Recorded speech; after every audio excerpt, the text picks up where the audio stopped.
If you're listening to this, remember, even quiet women carry thunder in their hearts. I never believed in second chances, not really. But when I took the live-in nanny position for Mark Langston's family, something in me dared to hope. His house was quiet and aching, like a room that hadn't been touched since a funeral. He was a recent widower, they said. Lost his wife in a boating accident. The gossip was respectful, almost reverent, too clean, in hindsight. His daughter Lily was 6. Wild curls, guarded eyes, and the kind of sadness no child should carry. The first time she looked at me, it felt like being measured by someone twice my age. I remember her asking, "Are you going to leave too?" I told her no, and meant it. I hadn't expected to fall for her as fast as I did. And then there was Mark. He wasn't like most men I'd known. He wasn't loud or charming. He didn't chase attention, didn't flex grief like a shield. He was quiet in a way that made you lean in, haunted, but in a way that drew me closer instead of scaring me off. That kind of grief makes people human, and I wanted to help. At least at first. He didn't touch me, not for months. But when he finally did, God, he knew exactly how. Slow, intentional, like he'd been waiting just long enough to make it believable. He'd say my name like it was a prayer, like I was something he was afraid to break. That's what hurt the most later. He played that part too well. It was Lily who gave me the first thread to pull. A child's drawing, simple, colorful, innocent. A boat on a lake, a woman in the water, and something else, a dark shape underneath. Daddy told Mommy to wait on the edge, she said. Then he got mad when she screamed. My blood ran cold. I asked her more, but she shut down, clammed up like she'd said something wrong. I smiled, tucked the drawing away when no one was looking, and told her it was beautiful. From that moment on, I didn't see Mark the same way. Every touch, every kiss, every whispered word, it all twisted into something rotten. I wasn't just a nanny. I wasn't just his comfort. I was a replacement, and I knew I had to finish what his wife never got the chance to. I had to destroy him. From inside the very house he let me into. The first time I stepped into their home, I thought, this is what safety feels like. But safety is a funny thing. It has a shape, a smell, a tone, and once you learn what danger sounds like, you can't unhear it. Mark's house was filled with soft things. Beige rugs, expensive candles, faint jazz humming through hidden speakers. But beneath the curated warmth, something colder hummed. You don't notice it at first. You notice how his eyes linger too long when you laugh. How his voice softens when he says your name. You think you're special. You think this man, broken by grief, is healing with your help. But you don't see the cage forming until the door clicks shut behind you. After Lily's drawing, I started paying attention. Real attention. Like the kind you use when you suspect something is breathing in the dark, but you haven't found its eyes yet. There were pictures missing from their photo albums, a whole year gone, just before the accident. His explanations were smooth.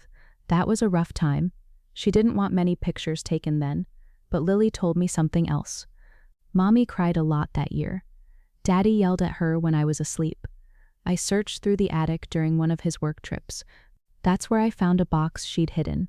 Mark's late wife, Rebecca Langston. Her name was still on some of the papers. She'd been documenting things, a voice recorder, some printed emails, a few handwritten notes. None of it was explosive, not yet, but it showed fear. One note said, "If anything happens to me, it wasn't an accident." My hands shook reading it. And still, I stayed. Because I wanted him to keep trusting me. Because I knew I couldn't bring her back, but I could damn well make sure she didn't die for nothing.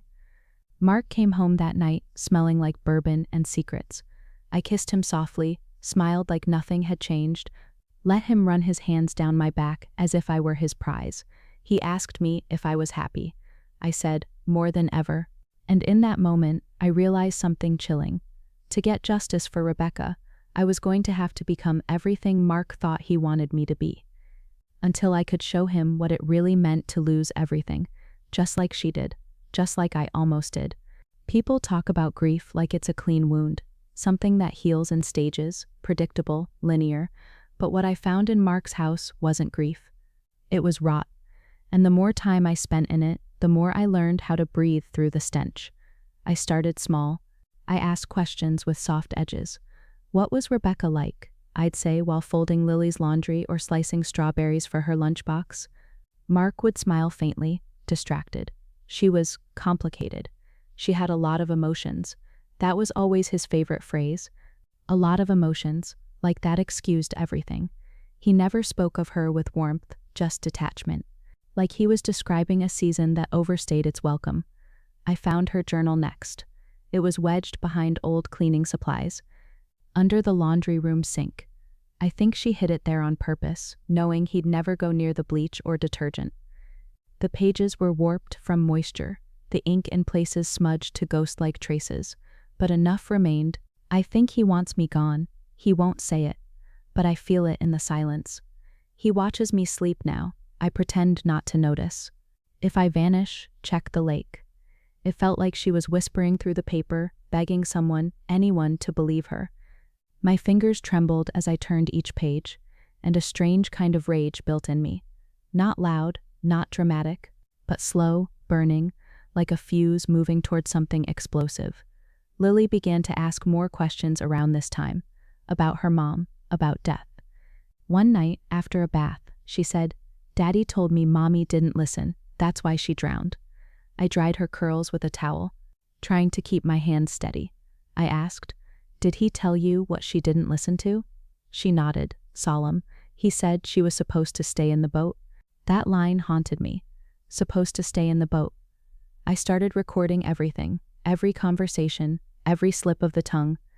Every night I could, I'd sneak down to the basement and upload what I found to a cloud folder I named after Rebecca's initials. If anything happened to me, someone would find it. I made sure of that. But the worst part wasn't what Mark had done to Rebecca. It was realizing how carefully he was doing the same thing to me. He was patient, affectionate in small doses, jealous in polite ways, slowly isolating me from friends, offering to manage my phone plan, suggesting I stop nannying for other families so I could focus on Lily. And every time I agreed, it made me hate myself a little more, because I wasn't just watching a trap anymore. I was sitting in one. And now I had to make sure he stayed in it with me. There's a moment when fear turns into calculation. It doesn't scream or flinch, it just sharpens. That's where I was, sharpening. Mark had begun calling me home. That word used to melt me, now it sounded like a lock clicking. Every compliment felt like a chain. "You're so grounded, not like Rebecca." Or, "You calm the chaos." Always with that tone, like I'd done something noble by not being her. But Rebecca wasn't chaotic, she was terrified. And now I understood why. I started wearing her perfume. It was tucked behind unused towels in the linen closet, half full, light and floral, but with something bitter underneath. The first time I wore it, Mark paused mid-sentence when I walked into the room. His eyes flicked to mine, then away. "You smell like spring," he said, smiling too tightly. The next day, I found the bottle shattered in the trash. I didn't mention it. I just replaced it with an identical one and wore it again. This wasn't about pettiness, it was about pressure. I needed to poke at the cracks, see where they splintered. People like Mark only hold it together if you play the role perfectly. Once you start showing your teeth, they get sloppy. One night, when he was in the shower, I slipped into his office. I knew the passcode to his laptop. It was Lily's birthday, backwards. I'd watched him enter it dozens of times. There were folders, some password protected, others open. Most were work-related, real estate documents, financial spreadsheets, but one folder caught my eye. Miss Personal. Inside, pictures of Rebecca, not smiling ones, surveillance-like, from across the room, behind a door. Some taken while she was sleeping. I opened one video. The audio was faint. A man's voice, Mark saying, "You need to calm down." "You're making things worse," Rebecca, crying softly, replied. "You said we were going for a walk." Then, a pause. The camera shook slightly. Her voice again, louder. "I don't want to go on the boat." I closed the laptop, barely breathing. She knew what was coming, and he recorded it. To remember it, to relive it, I couldn't sleep that night. I lay beside him in bed, my body stiff, my mind racing. He reached for me in his sleep, mumbling my name like a lover, and I let him hold me. because the closer he pulled me in, the more I learned how to end him. This wasn't just about vengeance anymore. This was about witnessing. The next morning, I stared at myself in the mirror longer than usual. I studied my face, not for flaws, but for fractures. I needed to look whole, needed to wear the right mask. Because if I slipped, even for a second, Mark would see it. And once he saw it, I wouldn't be safe. He was making plans. He didn't say them aloud, not all at once, but they leaked out in bits. A vacation. Just the three of us. Lily could use a change of scenery, he said. You and I could use time away, some peace. He wanted to take me to the lake house, the same lake house where Rebecca fell overboard. I smiled when he told me, pretended excitement, leaned into his shoulder with a sigh, but inside, every nerve in my body twisted. I wasn't ready, not yet. If I went with him now, without everything in place, I might not come back. So I delayed. I told him Lily was showing signs of anxiety again. Nightmares, stomach aches. Maybe it's too soon for a trip, I said.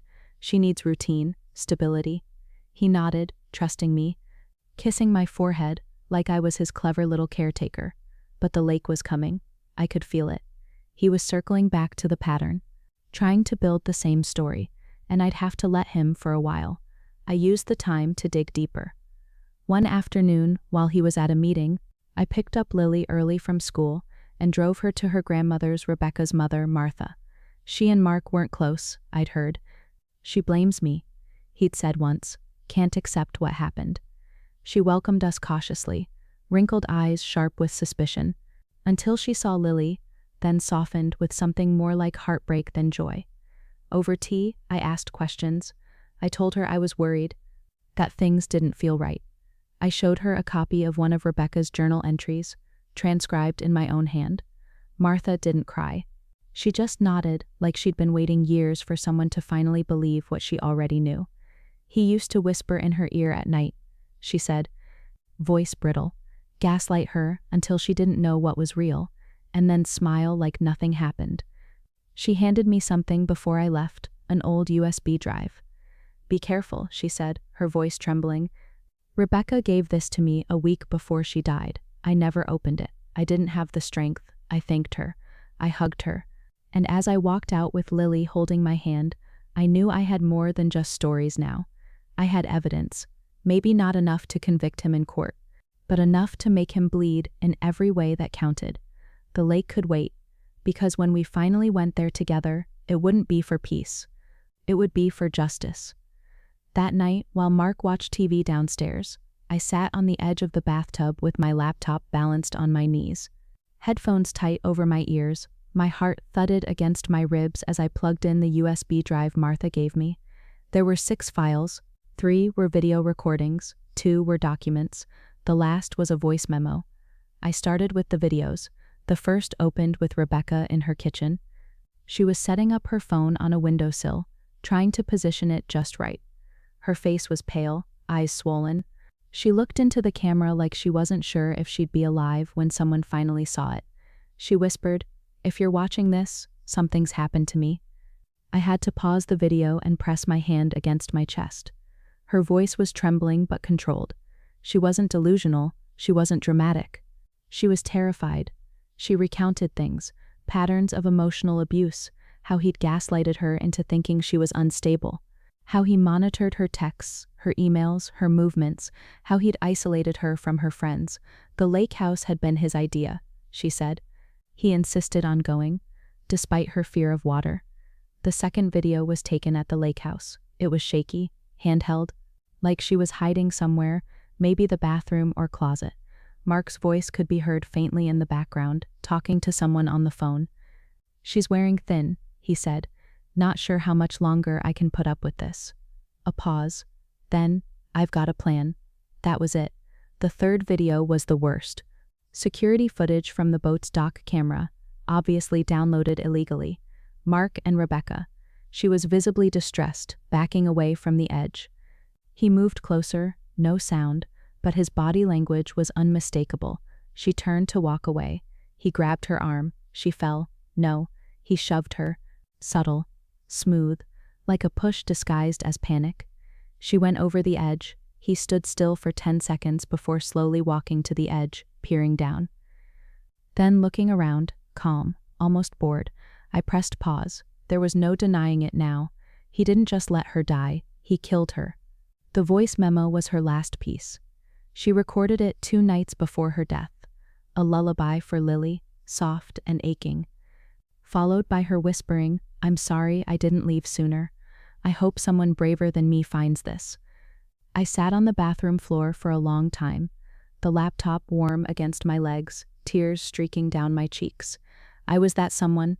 I had the evidence, I had the motive, I had the means, but this wasn't going to be about the courts. He was too careful, too well connected, and I couldn't risk Lily being dragged through a trial, being told her father was a murderer. No, this was going to end my way. His house, his lake, his rules, turned back on him. He wanted to bring me to the lake.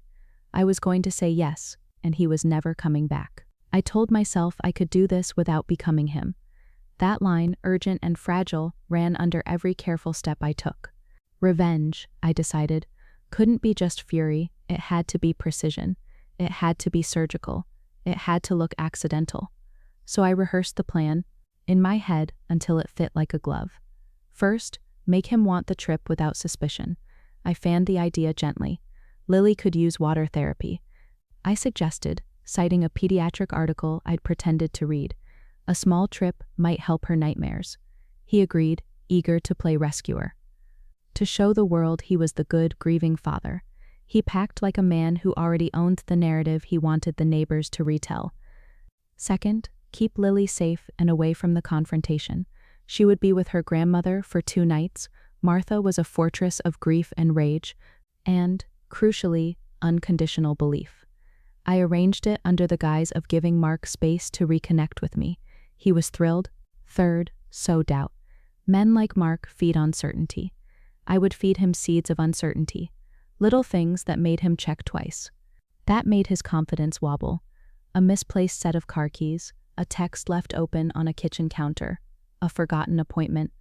That made him call me to verify. Each small hiccup would stitch a pattern in his mind, that things weren't as certain as he'd assumed. When someone who controls the narrative feels it slipping, they make mistakes. That was the fracture I needed. Fourth, lure him to the dock on a cloudy evening where the light swallowed sound and his carefully maintained calm would leak. The lake had a shallow shelf near the boathouse, perfect for a staged accident. Not violent, not messy, just plausible, irreversible. I started planting evidence that I knew he'd see and interpret in the way I wanted. I left Rebecca's perfume in his coat pocket when he left for work. I accidentally left Rebecca's journal on the coffee table, bookmarked to a page he'd once scolded her about. I made sure a photo of him and Rebecca on a happier day, one he'd hidden because it made him look vulnerable, slid, as if by chance, into his office drawer where I knew he'd find it and feel exposed. But the most important piece was him believing he could control me. That's why I intensified our closeness. I let him touch me and say my name the way he once had said hers. I laughed at jokes I hadn't found funny. I let him believe he had already won. It's strange how affection can be used as armor. Wearing it felt like wearing ice. There were nights when the mirror showed me a woman who scared me. I practiced breathing through that fear. I pictured Rebecca's face in the videos, and asked her, without believing in spirits, to let me borrow her courage. Every time doubt crept in, every time I wondered if this would destroy me. As much as him, I returned to Lily's drawing, the boat, the shadow below the water, the small, accusing hand of a child who remembered everything. When the day came to tell Mark I'd booked the weekend at the lake, his gratitude was pure performance and easy to read. He kissed my forehead, murmured, "Thank you." Like he had saved something fragile. I kissed him back, smiling because I'd learned to fake tenderness, like a profession. Inside, my hands shook. Martha arrived to take Lily that afternoon. She hugged my shoulders so hard I felt the bones in my back reorder. "Promise me you'll be careful," she whispered. I said I would. I didn't tell her that I was about to walk into the very place that had swallowed her daughter. There is a moral cost to lying to people who love you. I felt it then, a hollowing out that wasn't regret so much as an acknowledgement. but I also felt something else, a cold clarity. This had to end, and it had to end on our terms. We were leaving at dawn. Dawn came like an old warning, gray and quiet, brushing the edges of the lake with mist. I packed the car slowly, deliberately, letting Mark think I was calm, organized, excited even. Lily's absence made the silence heavier, but also safer. No one would interrupt the choreography I had rehearsed in my head 1,000 times. Mark drove, humming softly, the radio playing some nostalgic jazz. He claimed reminded him of simpler times. I watched him out of the corner of my eye, the muscles in his jaw tight when he thought I wasn't noticing. He was pleased, confident, unaware. He had no reason to suspect the trap that waited for him. The lake looked innocent in the morning light. Fog rolled over the water in lazy swirls, hiding the ripples beneath. The boat sat tied to the dock, small and familiar, just like the one in Rebecca's last video. I had studied it, traced every inch of the deck, every edge, imagining what would happen when history came full circle. We stepped onto the dock together. He reached for my hand, brushing it against his arm in that same, controlled tenderness. I let him. I let him think this was intimacy. He leaned close, murmuring, "It's beautiful, isn't it? Just the three of us out here." I smiled. "It is." The water lapped at the pilings, the air smelled of damp wood and pine and decay.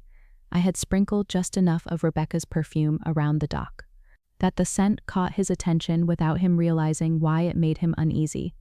"Do you remember our first time here?" he asked, eyes narrowing slightly. As the mist curled around us, I shook my head, innocently. "I don't think we ever came here," I said. "Just the stories you told." He frowned, a small crease forming between his brows, suspicion flickering, but it didn't settle. He relaxed again, pulling me closer. I let him guide the boat onto the water. He assumed control, as always, but I didn't resist. That was part of the plan. Let him think he was in command. Let him revel in it. I watched his hands grip the edges of the boat, fingers white, jaw tight, confidence slowly unraveling. Every detail mattered. Then I spoke. Quiet, steady. "Mark," he looked at me, a slight hesitation in his gaze. "You know about Rebecca, don't you?" He laughed nervously. "What are you talking about?" I reached into my bag and pulled out a tablet. I swiped it on. The first video played, Rebecca whispering into the camera, terrified, detailing his plan, naming him. His face went from confusion to colorless shock. "No," he muttered. "This isn't, you can't." I held his gaze. "I can. You've had years to manipulate, to hide. But I have the proof now. And I have something you don't. The knowledge that I'm not leaving this lake alive without seeing you pay." He tried to lunge, to snatch the tablet, but I had anticipated him. The boat rocked slightly as he grabbed, and instinct took over. I stepped back, letting the gentle motion of the water do what my hands could not. The balance shifted, the cold, gray water swallowing him in a flash. He flailed, splashing, struggling, and I leaned over the edge, voice calm but cold. "I hope someone braver than you finds this," I whispered, the words of Rebecca echoing in my mind. His hands clawed at the boat's edges. I watched, unmoving. The mist closed around him, hiding the panic in his eyes, the fear he had instilled in so many. And then he sank beneath the surface. Silence followed, thick and absolute, broken only by the lapping of the lake against the hull. I sat there for a long moment, letting it settle, letting the enormity of what I had done sink into me. Not just revenge, but justice. Not just for me, but for the woman who had died before she could fight. The boat rocked gently as I started it back toward the dock. My hands steady now, the morning sun breaking through the mist in gold streaks. I had won, but winning had a taste I hadn't expected, bitter, heavy, and oddly freeing all at once. The drive back to the house was silent. I didn't speak, and he didn't speak, because he wasn't there to speak. The lake had swallowed him, and with it, the carefully constructed life he thought he controlled. The sun climbed higher, but I felt only the weight of what I had done. When I pulled into the driveway, Martha was waiting in her car for Lily. She didn't ask questions, didn't probe, she simply nodded at me, a small, knowing acknowledgement. Lily ran into her arms without looking back, trusting the grandmother. who had always believed in her mother's story. I walked into the empty house, the echoes of Mark's absence filling the rooms in a way that was almost comforting. There were no accusations, no angry confrontations, only the silence that finally allowed me to breathe. For the first time in years, I wasn't pretending. I wasn't performing, I just existed. I went to Rebecca's journal and sat on the floor with it in my lap. I read the pages aloud softly, letting the words anchor me. She had been brave. She had fought with the tools she had, but she hadn't had me. I had taken her place, not in love, but in duty. And now, in justice. The house felt different that evening, freed, almost. The shadows that had once seemed oppressive felt lighter, like the truth had driven them out. I cleaned quietly, not out of obligation, but because it felt right to leave the house as I found it, safe for Lily.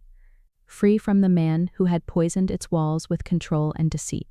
I didn't tell anyone exactly what had happened at the lake. Martha didn't need details. She didn't ask. Lily didn't ask. Some things are better left unsaid, buried under quiet certainty. I returned to my room, closed the door, and let myself finally release the tension I had carried for so long. Tears came, not from fear, not from pain, but from relief. Relief that justice had been done, and that I had survived it. In the following weeks, I watched Lily thrive under her grandmother's care. She laughed again, free from the shadow of her father's betrayal. She told stories of her mother with pride, not fear. And I stayed in the background, part guardian, part observer, content in the knowledge that I had given her the closure her mother never could. Sometimes, late at night, I still smell that faint trace of Rebecca's perfume. It lingers in my memory, and I smile softly, knowing she is no longer trapped in fear. I don't talk about what I did at the lake. I don't need to. The memory is mine, and the knowledge of justice served is enough. And maybe that's all revenge can ever be, a quiet settling of the score, a reclaiming of power, a small act of love for those who can no longer protect themselves. If you're listening, thank you for hearing the story I could never tell aloud, for believing in the justice of the quiet, in the strength of those who survive in silence, and in the courage it takes to fight when no one else can.